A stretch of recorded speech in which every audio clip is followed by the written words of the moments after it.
I am thrilled to be back in Texas. I did my graduate studies at Rice University. I studied mathematics, so I'm a mathematician. And I loved Houston, loved Texas. And now, in order to come back, I live in Michigan now at Andrews University, where I'm a professor of mathematics, and I'm just loving every moment of it.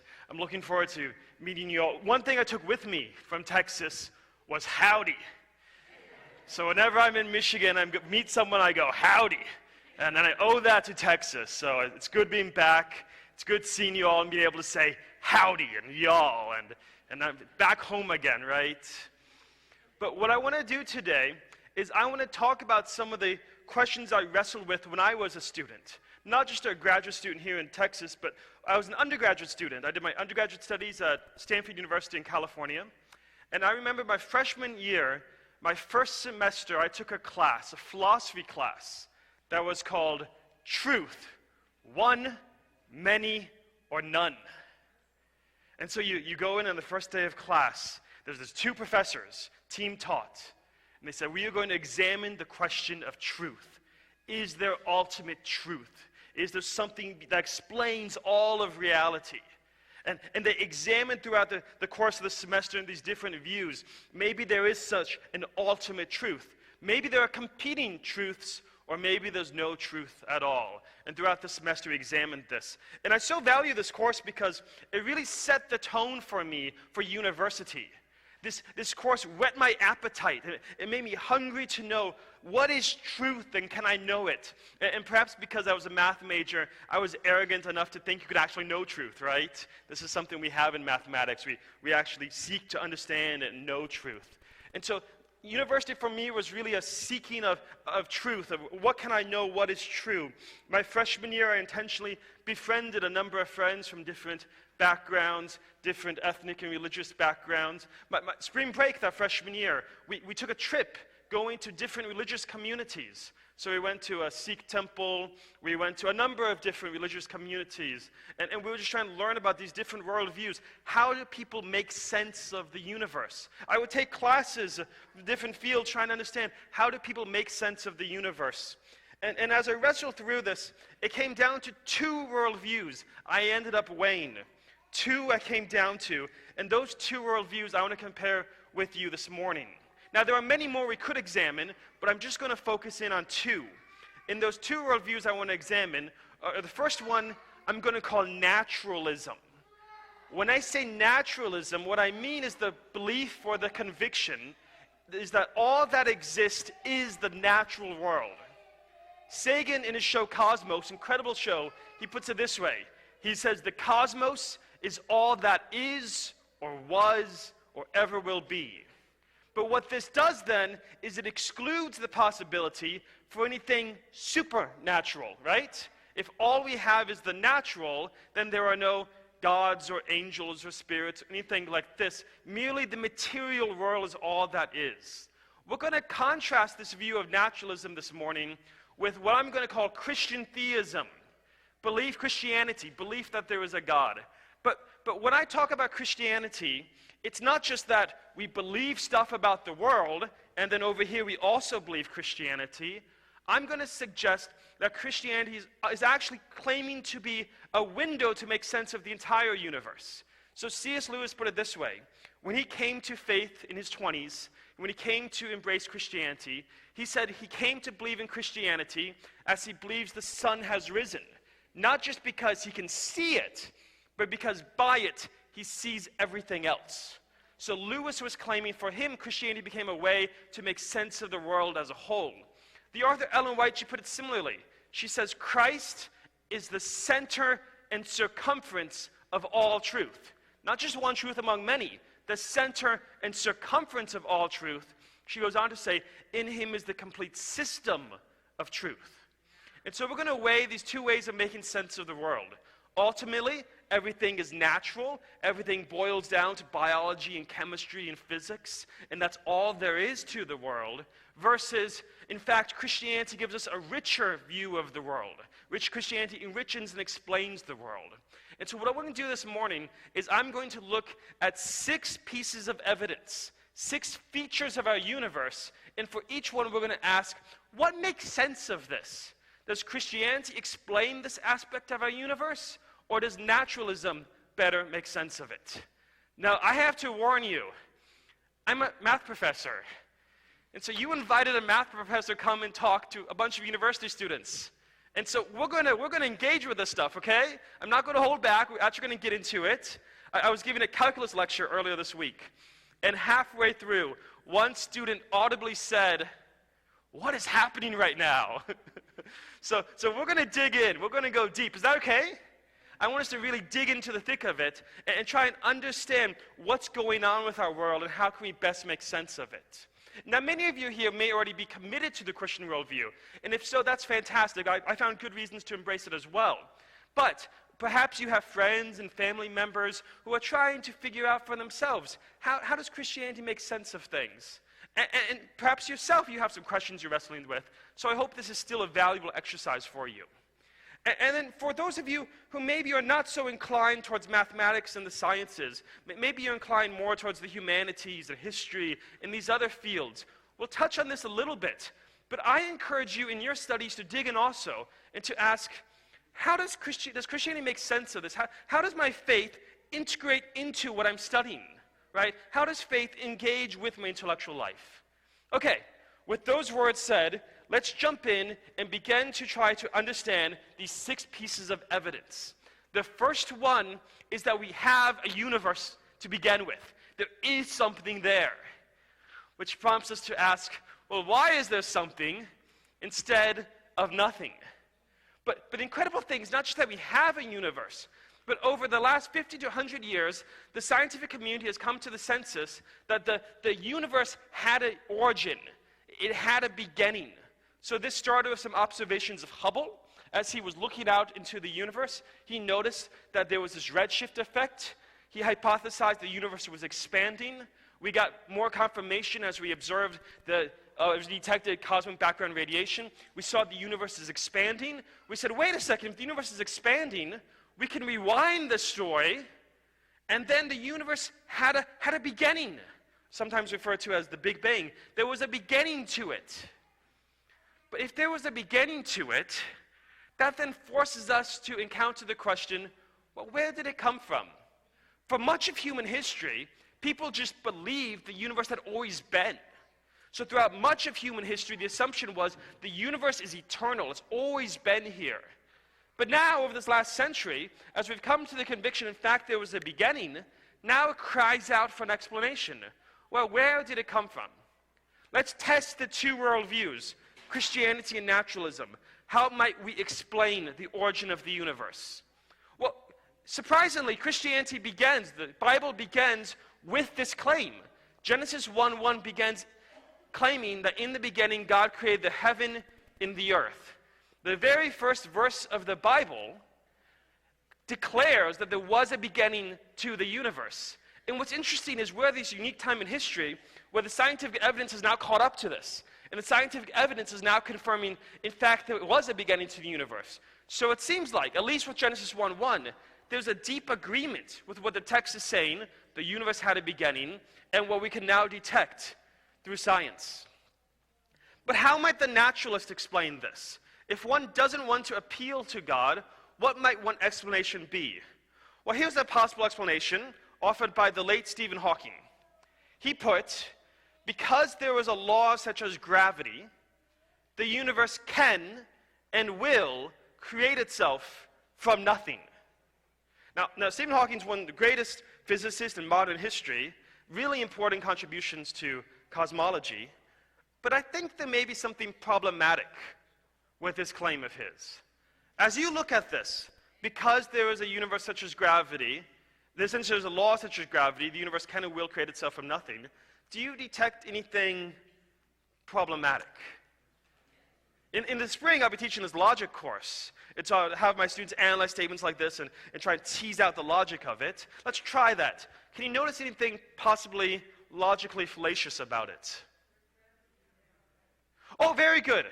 So he is positing the existence of something. He's just pushing it back a step. He's claiming there's a law such as gravity. He doesn't explain where this comes from. Okay, what else? What might be logically fallacious about this?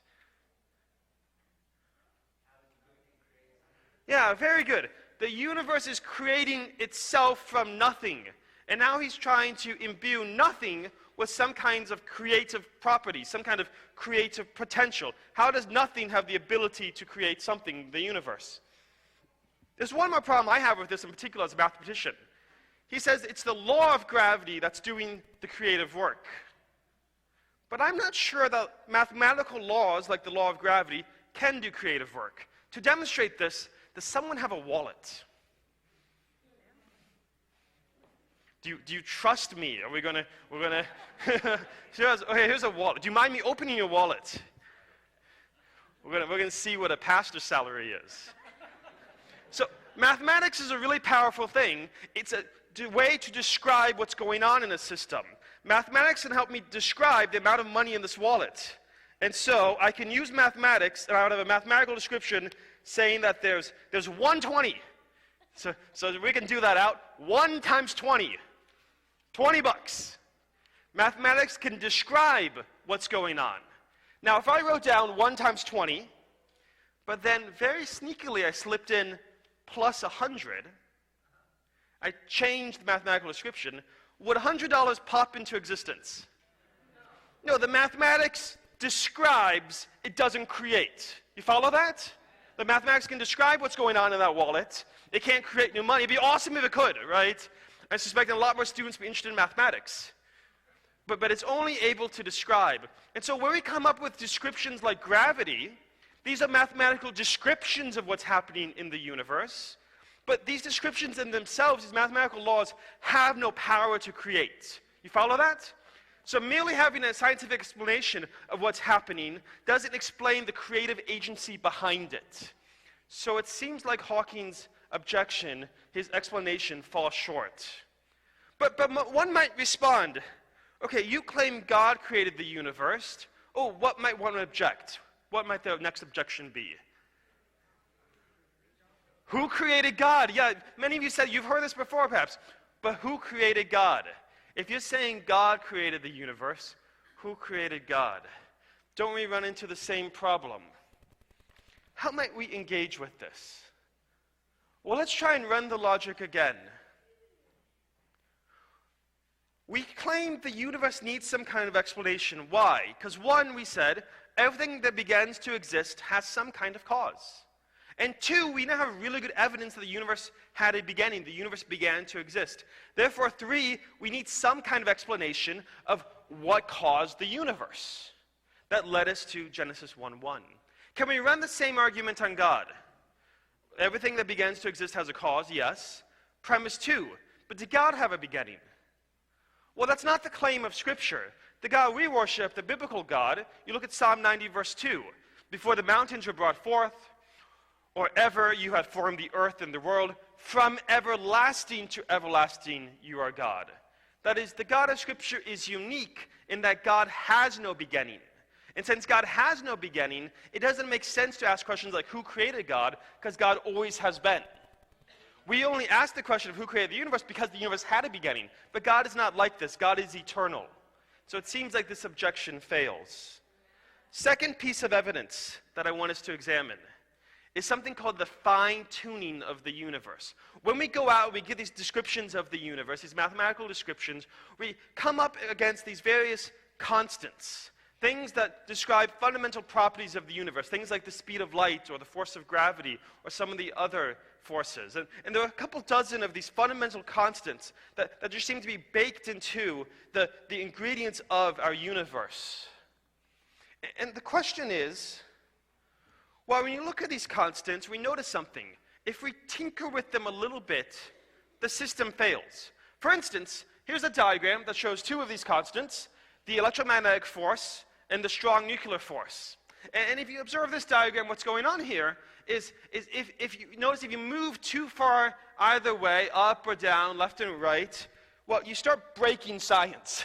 Chemistry wouldn't happen if the electromagnetic force was a little bit stronger, the nuclear force was a little bit stronger. Or hydrogen wouldn't be able to form. You wouldn't get stars. You wouldn't get complex elements. The thing would break down.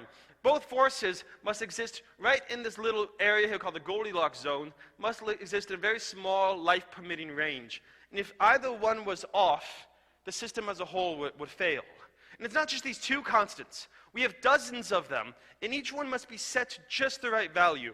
If the cosmological constant was a little bit stronger, a little bit weaker, then our universe would collapse back upon itself, or stars wouldn't form if gravity wasn't the right level. All of these constants must be set at just the right values.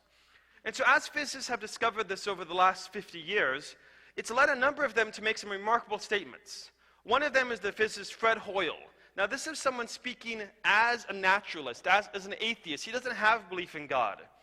But he says, nothing has shaken my atheism as much as this discovery of this fine-tuning of the physical constants. He says, a common sense interpretation of the facts suggests that a super intellect has monkeyed with physics, as well as with chemistry and biology, and that there are no blind forces worth speaking about in nature. The numbers one calculates from the facts seem to me so overwhelming as to put this conclusion beyond question. What Fred Hoyle does is he offers an analogy to help us understand this. He says, think of the constants being fine-tuned to the right value, like getting the solution to a Rubik's Cube. But he says, what's really going on here is you have multiple constants that all have to be fine-tuned to the right value. So it's like you have multiple Rubik's Cube that are all scrambled and need to be set to just the right value. Now, to help us understand what's going on and how incredible it is that this has happened, I'm going to need 2 volunteers. Can I get 2 volunteers who are on the younger side? Who wants to play with some Rubik's Cubes? Coming up. Can we get 2? 2 volunteers. Oh, coming up, coming up. Yeah, can we get another student, perhaps? Right here? Hey, come on up, come on up. You want to come up? Yeah. Okay, Jake, yeah, there's my man. Okay, so if you guys want to step up here, and then I'm going to ask you to turn around and face the wall, and put your hands behind your back, and I'm going to give you a Rubik's Cube that's scrambled. And what I want you to do is blindly, without looking, try to solve it.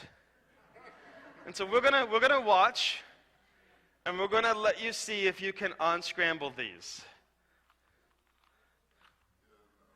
Now, the good news is there's a limited number of possibilities for the Rubik's Cube. There's only 43 quadrillion possibilities.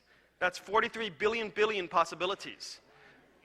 And so if you just go through 1 per second, it'll take you a little bit over 1 trillion years to go through them all. And so, you can just persist at this. But Hoyle's point is, it's not just that one of them has to get it right, but they both need to get it right at the exact same time. And it's not just 2 constants, but there's dozens of these. So now imagine if we all came up and started unscrambling, right? And he says, what we find ourselves in is we find ourselves in this universe where it just all got solved at the right moment. So maybe we turn around and check, did you solve it? No. It's like, what do you need? It's like you need some kind of super intellect. That's Hoyle's point. Thank you very much. Let's give him a hand. Good work.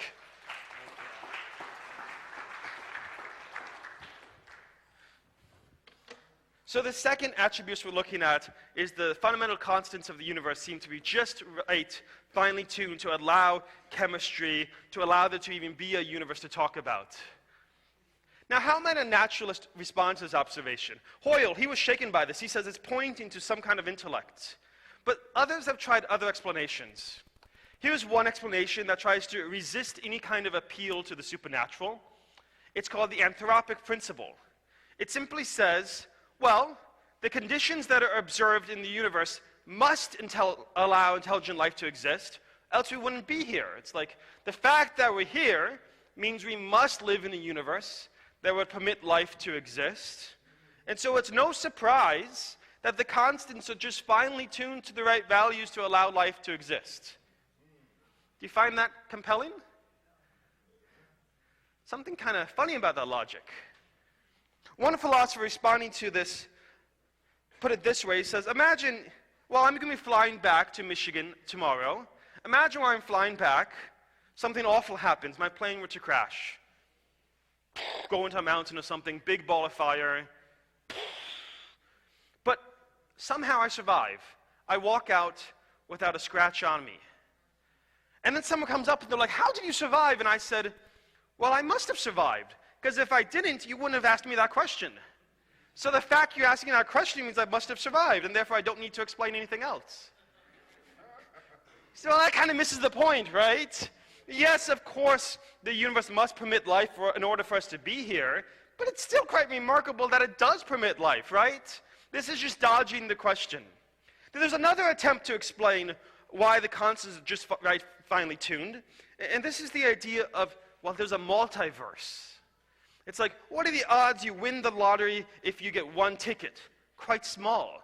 But if you buy 1,000, 1,000,000, 1,000,000,000 tickets, well, now it's pretty good odds at least one of those will have a good chance of winning. So maybe there's not just one universe. Maybe there are innumerably many universes, each with different constants. And if you have enough universes, well, then maybe one of them will get the constants just right. Has anyone heard this idea before of multiverse? Yes, a lot of people take this seriously. But I appreciate the response of the physicist Buchanan when he comments on this. He says, you know, it seems this idea of multiverse really is a leap of faith, every bit as big as believing in the Creator. It's odd that some would resist belief in God so much they would posit the existence of infinitely many other universes that we could never observe, no scientific evidence for them whatsoever, but they would just posit this. It seems like incredible lengths one would go to resist belief in Hoyle superintellect, to resist belief in a creator. I think there's some other scientific objections to this view, but ultimately it seems like the naturalist explanations seem weak. And so what I conclude with Dyson, the mathematician and physicist, that the more we studied the universe, the more it seems like in some sense it knew we were coming. In some sense the universe was designed for us. Interestingly enough, Genesis points out the same thing. Genesis, the story of Genesis, is a story of God finely tuning the universe. If you look at Genesis chapter 1, verse 2, it says, in verse 1, in the beginning God created the heavens and the earth, but then chapter 1, verse 2, and the earth was without form and void, right? Not very habitable for humans. And so what God does in Genesis chapter 1 is he's going to move the earth from a state of being without form and void, he's going to finally tune it, if you will, into a place that's ready for humans. And so the first 3 days, he begins forming the earth. He forms the times of light and darkness. He forms the separation between water above and water below. He forms land separate from sea. And then the earth is void, and so in days 4, 5, and 6, he fills that void by filling those spaces he has formed. On day 4, he fills with the sun and the moon. On day 5, he fills the birds and sea life. On day 6, he fills the land with animals and ultimately humanity. So Genesis chapter 1 is a story of God forming and filling the earth to account for the fact the earth was without form and void. Genesis 1 tells, and it's not written in scientific language, but it's telling the story of God preparing the earth for humanity. Interestingly enough, what happens in day 7? What does God form? He forms a space and time. And what does he fill it with? He blesses it by filling it with his presence. And so in some way, Sabbath is God himself entering into creation. We'll come back to that idea in a few minutes. But here we see, from the scientific discovery, we have this idea of fine-tuning that seems to accord well with the Christian worldview. Let's look at one more evidence. It's not just that the universe had a beginning, and it's not just that it's finely tuned for life, to permit life, but it's also that we can understand it, that the universe is intelligible. We can make sense of it. So Einstein, he puts it this way. He says, the most incomprehensible thing about the universe is that we can comprehend it. And if you're not amazed by this, just think of like one of your animals, like a dog or your cat, and try and teach them physics. It doesn't go very far, right? Like they're not wired, the brains aren't built to understand the universe. But somehow we are. We can actually understand the universe. Francis Crick, one of the co-discoverers of DNA, he points out that the fact we can observe the universe and understand it, it's hard to account for this under a purely evolutionary narrative. He puts it this way. He says, if our highly developed brains if we're accepting the evolutionary narrative, then our highly evolved brains were simply developed not to discover truth, scientific truth, but we were evolved simply to be clever enough to survive. But if your brains were simply evolved to survive, then why do you trust it? Why would you trust your brain if your brain wasn't guided by a process that was seeking truth, but was simply guided by a process that's after survival? Why would you expect your brain to be giving you true information about the world? It would only be giving you information that's expedient, that would help your ability to pass on your genetics. But in fact, our brains seem to be able to do much more to understand the deep fabric and structure of the world. Interestingly enough, if you look throughout the history of the development of science, there seems to be some accord of individuals having confidence in Creator with them doing scientific discovery. C.S. Lewis put it this way. He says, if you go back to the origins of modern science, he says, people became scientific because they expected law of nature, and they expected law of nature because they believed in a lawgiver. You follow? So what Lewis is doing is, this is a thesis of Whitehead. He's looking back at individuals like Newton, Galileo, Kepler, Maxwell, all of these individuals who were pioneers of the scientific method. And he points out their conviction that they could understand and make sense of the universe was directly tied to their belief in a creator who had given order and structure to the universe, and a creator who had made them in his image so they too could understand it. One piece of historical evidence on this. One of Newton's greatest contributions to science was his Principia Mathematica. It's where he derives the laws of motion, his 3 laws of motion. It's a fantastic document. But Newton wrote to a friend, he said, when I wrote this treatise, when I wrote this scientific document, my purpose in doing so, he said, I had an eye upon such principles as might work with considering people, thoughtful men and women, for belief of a deity. He said, I wrote this so people might read it, and it would provoke them to some kind of belief in God. And he says, nothing can rejoice me more than to find it useful for this purpose. And you go back to these individuals like Newton and Kepler and Maxwell and others, and what you see is they were guided by this conviction that they can make sense of the universe precisely because there's a mind behind the universe. You see, there are 2 possibilities. Either mind is derivative of matter, or matter itself is ultimately derivative of a mind. But if all minds are merely the result of matter, then why should we trust those minds, and why would those minds be able to understand and make sense of matter? But if matter, the whole universe as a whole, is itself the product of a mind, the divine mind, well, then you would expect there to be some kind of order behind it that our own minds can begin to understand. And so this conviction in a creator was the fuel that energized the scientific revolution. There's no coincidence that the scientific revolution followed shortly after the Protestant Reformation. And there's a glorious history there of how the Protestant Reformation unlocked the freedom for individuals to then go out and study and make sense of the universe. One more evidence I want us to look at, and I have to touch on this one. I'm going to geek out now for like 3 minutes. I love it. It's not just that the universe, that we can make sense of it, that it's intelligible, but that we make sense of it using mathematics. Oh, glorious. So let me show you some of my favorite mathematical numbers. Here's one, it's E, 2.7182818. Keeps going, keep going. It comes up in calculus a lot, beautiful number, has some nice connections with the infinite in some subtle ways. I, the imaginary number, the square root of -1, that's when math started getting weird, right, with imaginary numbers. Pi, 3.14159265358979323846264338327950288. That one, the one that keeps going forever, beautiful mathematical numbers. But then what happens is mathematicians, we develop these numbers in different fields of math, in our study of analysis of calculus, and doing algebraic equations, in our study of geometry. And then comes Euler, and he finds they all just fit together. Look how pleasing that is.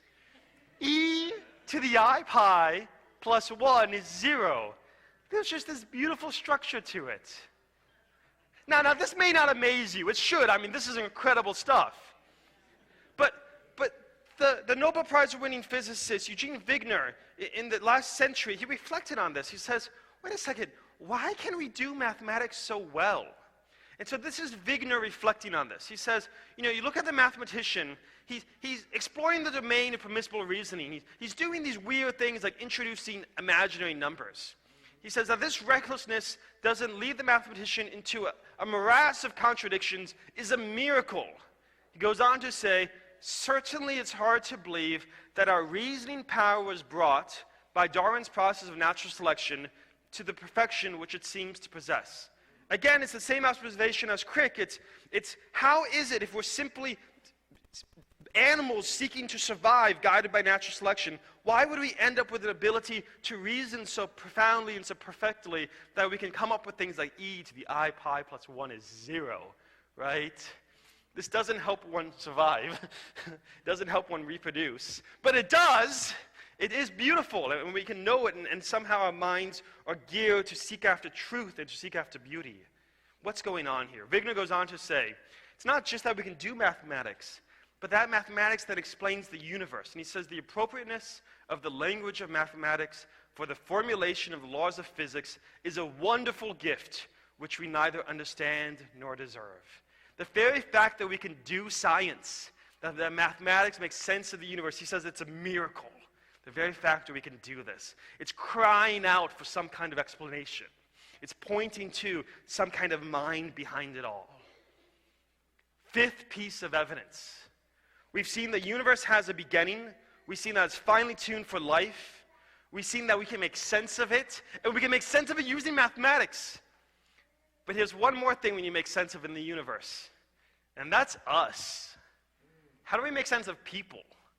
How do we make sense of what it means to be human? What explains this? Well, we can give a naturalistic account of what it means to be human. To be human is to be mostly water, 62% water, a bit of protein, some fat, right? For some of us, it's less protein, more fat, right? It kind of depends on the day, maybe, right? But then we can break that down even further. What are the elements that go into being human? Well, quite a bit of oxygen, 65% oxygen, some carbon, a bit of hydrogen, nitrogen, calcium, and then some other minor elements that come up in small amounts. That's one account of what it means to be human. But does that capture humanity? Is that a full account of it? It seems like something's missing there. And if you try to run this analysis on our deepest, most human experiences, you go home, you tell your spouse, I love you. But then you're like, wait a second, let me give a naturalistic account of that. My chemicals are reacting in such a way that they're producing, you're like, wait a second. It seems like when you try to reduce it to the biology and the chemistry, you lose something, right? If we simply try to reduce all of our humanity to entirely naturalistic explanations, it seems like something gets lost.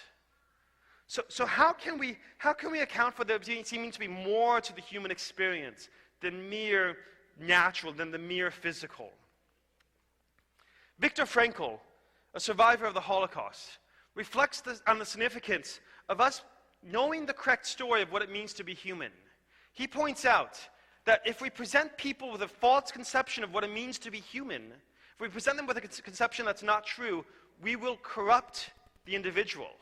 When we lie to people about what it really is to be human, we lead them to corruption. He says, when we present man as an automation of reflexes, as a mind machine, as a bundle of instincts, as a pawn of drives and reactions, as a mere product of instinct, heredity, and environment, he says we feed the nihilism to which modern man is in any case prone. He'll go on to argue, he says, I became acquainted with this last stage of that corruption in my second concentration camp, Auschwitz. The gas chambers of Auschwitz were the ultimate consequence of the theory that man is nothing but the product of heredity and environment, or as the Nazis like to say, of blood and soil. See, if we reduce our conception of what it means to be human down to these mere physical, biological, chemical accounts, we've lost something. And that loss leads to incredible corruption where we fail to treat each other with dignity. Can Christianity help us recover a stronger, a higher view of what it means to be human? I think it does. If you look at the biblical text, it stands in contrast to other Near Eastern accounts of what it meant to be human, other creation accounts. For instance, in Genesis, there's the account of God creating humanity. God creates man in his own image. In the image of God, he created him. Male and female, he created them. Then God blessed them And God said to them, "Be fruitful and multiply, fill the earth and subdue it, have dominion." What is God doing here? I want to suggest there's three things God is doing when God creates humanity in his image. The first is God is making individuals that in some way resemble him, in the image of God. Not that God necessarily has a nose and two ears, but that the individuals have some kind of nature that resembles his, that we have a moral aspect to our being. We respond to morality. We have a spiritual aspect to our being, right? And somehow we resemble God. We have a sense of ethical duties and obligations. Not only do we resemble God, but also in this picture of what it means to be human, notice God didn't just create a single individual. In order for God to create humanity, he had to make both male and female. You cannot be truly human and be alone. In some deep sense, to be human is to be in relationship, to be in community. So when God made humans, he made humans relational, right? This is reflecting the fact that God himself is relational. We believe in a relational God, Father, Son, and Holy Spirit, that they exist in a community of one, a Trinity. So God made humanity to resemble him, to be relational as he's relational. And finally, God then made humanity to be his representatives. God said to humanity, go out and do the kinds of things that I do. I'm giving you that power now. So as God had been creating throughout the week, he says, now you go out, be fruitful and multiply. As God had been governing the universe, he said, you go out and govern the world. Notice how that stands in contrast to other creation accounts. Here's the Babylonian creation account. Its description of humanity. A savage, man shall be his name. Verily, savage man I will create. He shall be charged with the service of the gods, that they might be at ease. Do you catch the contrast? One is a dignified picture of what it means to be human. To be human is to be made in the image of God, to resemble the divine. The other, to be human, is to be savage. One is God who created humanity to share in the kinds of things that God himself does. He invited humanity to share in his government of the universe. The other, humanity is merely to be a servant to the gods, so the gods may be at ease. Back to Frankl. If we tell a false story of what it means to be human, we may well corrupt humanity. Notice the power of the Christian narrative. You know, for much of human history, human rights and human dignity were not extended to all. Aristotle, he had in his Politics, he said, let there be a law that no deformed child should live. Well, why should they? They're not going to be useful to the state, right? They're not going to produce anything of value. They're going to be a burden for us to take care of them. So why should you let the deformed children live? The Greeks and Romans recognized women, children, and slaves as having less dignity than free men. Christianity, this idea that all people are made in the image of God, radically challenged that. If we go back to the history of our own nation, in our Declaration of Independence, we appeal to this idea that all men are created equal, that they are endowed by the Creator with certain unalienable rights, including life, liberty, and the pursuit of happiness. Now, the great irony is, even though our founders would write this down and appeal to this ideal, they often themselves fell short of this ideal. In our history, we haven't always treated all people as equal. But this ideal gave us the intellectual tools to be able to rise above that. So individuals like Martin Luther King were able to appeal to this fact that all individuals share in this universal dignity. He would argue man is more than a tiny vagary of whirling electrons. The physical explanation is not enough. He says, no, we're not just a wisp of smoke from a limitless smoldering. He says, man is a child of God, made in his image, and therefore must be respected as such. And so this high conception of what it means to be human has been something for societies to appeal to and to help us move beyond and extend dignity and rights to all. Back to Sabbath. We have the 6 days of creation, but then the seventh day does something special. The seventh day isn't about making something physical. The seventh day is rather recognizing there's more to the world than merely the physical, than merely the natural. What Sabbath does is it elevates our conception of the world and it elevates our conception of people. So you look at the Sabbath commandment in Exodus 20, beginning in verse 8. 6 days you shall labor and do all your work. Why? You jump to the end, verse 11. For the Lord your God in 6 days created heaven, the earth, the seas, and all that's in them. What is the logic of the Sabbath command? It's saying, you shall work for 6 days, Because God worked for 6 days. Well, why should we imitate God? Sabbath implicitly is saying because you're made in the image of God. And so Sabbath is saying that whatever work you do throughout the week, if you want to know the value of that work, it's not enough to look at your paycheck. If you want to know the value of that work, it's not enough to look at your salary. And I think you know this because some of you do incredibly valuable work and you don't get paid anything for it, right? You're raising kids, how much are you getting paid for that? You're serving your community, you're volunteering, you don't get paid for these things, or you do some incredibly valuable jobs and your paycheck doesn't reflect the value of it. We need some kind of higher measure, something that recognizes there's more to your work. So what Genesis says is the value of your work is you're participating in the creative order. You're participating in advancing God's good creation. That's what makes your work valuable. And so for students right now who are in college and they're beginning to think about, okay, what kind of career do I want to get when I graduate? When you're thinking of how do I measure these careers, one metric is you can measure salary. And there's some significance to that. But Genesis reminds us, don't let that be your only metric. If you really want to look for valuable work in your life, don't just look at salary. Look at how can I participate in and advance God's good creation. How can I advance justice? How can I bring healing? How can I bring hope? How can I participate as an agent of creation? But Sabbath does more than this. At the heart of the Sabbath commandment is this declaration that not only shall you rest and not do work, it says, neither shall your son nor your daughter, your male servant nor your female servant, or your livestock, or the sojourner, the stranger who's within your gates. Suddenly what Sabbath is doing right now, it's saying, rest extends to all, regardless of gender, social class, ethnic background, national distinction, amount of income, socioeconomic background, ethnic differences. Human dignity is universal. And so fundamentally, Sabbath is a declaration of the human dignity of everyone, regardless of class or nation or ethnicity. And so when we participate in Sabbath, fundamentally, we are protesting against any form of injustice against individual on the basis of race or nationality or other forms of bigotry. Did you realize that? That Sabbath is a profound statement that we rest as a community of one because all people have dignity. And right now, when there's so much tension and individuals are at each other's throat politically and other kinds of divisions, what a powerful statement it is for us to be able to Sabbath together, right? And so I want to suggest that when we look at being human, that the biblical text gives us a rich significance to understand humanity as more than just naturalistic beings, as more than merely physical, as biological and chemical, but there's some deep human dignity here worthy of respect. Here's the last evidence I want us to look at, and that's the question of ultimate hope, and I want to close with this.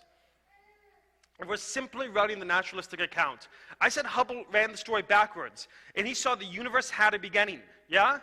But if the universe had a beginning, now what cosmologists want to do is they say, what happens if we fast forward the story? How's the universe going to end? And they've come up with two models. The first one is, it started with a Big Bang, and if we merely follow this naturalistic story, it's going to end with a big crunch. The universe will expand, and then it will slowly slow down and then begin to contract, and then eventually it will all collapse back upon itself.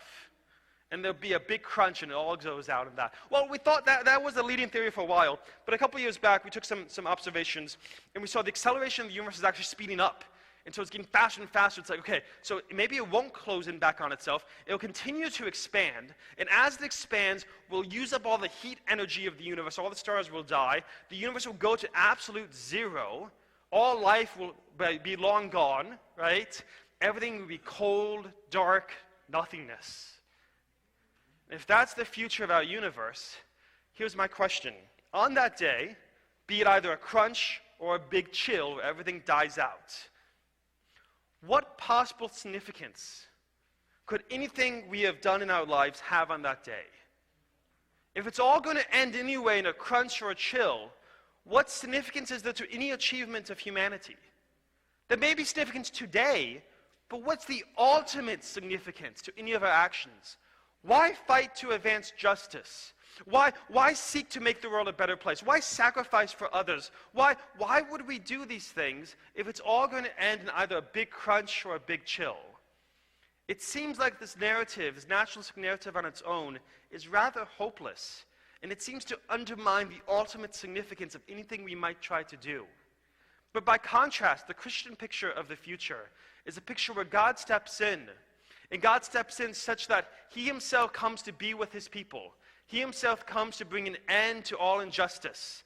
So God will dwell with His people. God Himself will be with them. He will wipe away every tear from their eyes, and death shall be no more. Neither shall there be mourning, nor crying, nor pain. The former things have passed away. And so the Christian picture of the future isn't a bleak picture that erases significance, but it's a picture that says ultimately justice will prevail, love will prevail, and so let's go out and begin to live out that vision today. We're living in light of a better future, and that ought to compel us to live that out today. I've noticed something, that most social movements began with a vision of the future. You look at individuals like Martin Luther King, and he appealed to a powerful vision of the future, where individuals will be judged not based on the color of their skin, but the content of their character. You look at individuals like Elon Musk, and you're familiar with him, with his SpaceX. He's trying to send humans to Mars. He has a vision of the future where we're going to colonize Mars and expand out into the universe. You look at people like this young woman, Greta Thunberg, right, speaking at the UN about climate change. She's concerned about the future of our climate. And all of these individuals are engaged in important social issues, be it on race, or be it on issues of technology and innovation, or be it on issues of sustainability. But we also have a powerful vision of the future, a vision where justice ultimately prevails, a vision where love wins, and that ought to inform how we live. We don't have to live like we have a vision of bleakness. We don't have to live like we have a vision where ultimately, oh, this is not my slide, where ultimately everything ends in a big crunch or a big chill. Rather, we have a vision where love and justice prevail, and therefore we have to live it out today. And so I want to encourage you, as you go back to your communities, as you're beginning to think of the influence you can have on campus, how can we begin to live out that vision? How can we begin to live out a model of what it looks like for a universe where justice and love prevails?